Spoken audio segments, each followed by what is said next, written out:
Всем привет, с вами Иван Хорев. Герой нашего сегодняшнего рассказа – советский штурмовик 6 уровня Ил-2Д, что значит «двухместный».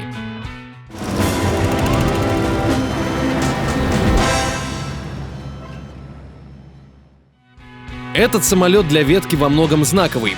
После долгого перерыва в состав экипажа возвращается бортстрелок, который останется с нами вплоть до 10 уровня.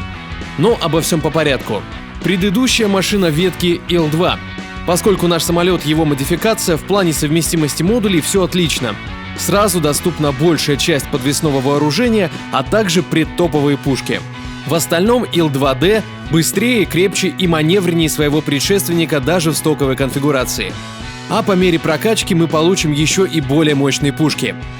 Все это делает двухместную модификацию, пожалуй, лучшим уничтожителем наземных целей на уровне. Увы, а может быть и к счастью, наш самолет не имеет конкурентов в классе, так что сравнивать его не с кем.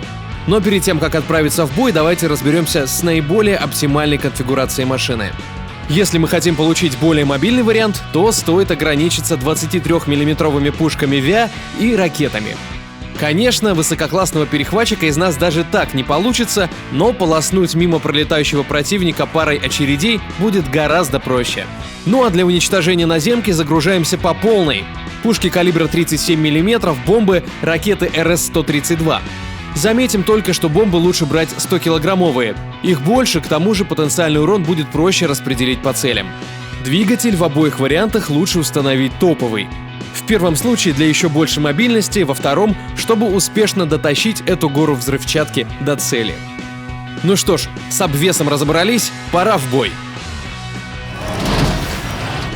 Поскольку мы играем на штурмовике, тактика не сильно зависит от того, в топе мы или на дне списка. Наша основная цель в том и в другом случае — это уничтожение наземных целей противника. А уровень боя будет влиять в основном на количество очков прочности у этих самых целей. Сразу стоит забыть о полетах на большой высоте. Там наше преимущество в маскировке сходит на нет, и мы становимся легкой добычей для истребителей. Также не стоит сразу лететь впереди союзных сил. Лучше остаться в задних рядах и дождаться начала столкновений с противником. Так будет проще найти себе безопасный коридор до вражеской базы. Ну а дальше это дело техники. Летим на высоте не больше 50 метров, так штурмовик наименее заметен. Затем уже в тылу противника поднимаемся метров на 300-400 для более удобного захода на цель. И уничтожаем, уничтожаем и уничтожаем. Кстати, малая высота полета также будет подспорьем в борьбе с бумзумерами. Ведь набравший большую скорость противник может просто не успеть отвернуть и вместо того, чтобы нас сбить, шлепнется о землю. Но мы отвлеклись. Давайте разберемся, как эффективнее уничтожать наземные цели. Точки противовоздушной обороны имеют самый малый запас прочности, поэтому их можно расстреливать из пушек, не тратя подвесное вооружение. На одну точку ПВО у нас уйдет примерно 10-15 залпов, а если еще и зайти так, что на линии пролета окажется несколько зениток, до перегрева орудий можно уничтожить около 3-4 штук. К более крепким постройкам уже придется применять грубую силу в виде бомб и ракет. Как правило, для сноса одной постройки равного уровня нужно 2-3 ракеты РС-132 или 1-2 100-килограммовые бомбы, в зависимости от запаса прочности. То, что останется, добираем пушечно-пулеметным огнем. А вот чтобы бороться с вражеской авиацией, придется немного попотеть.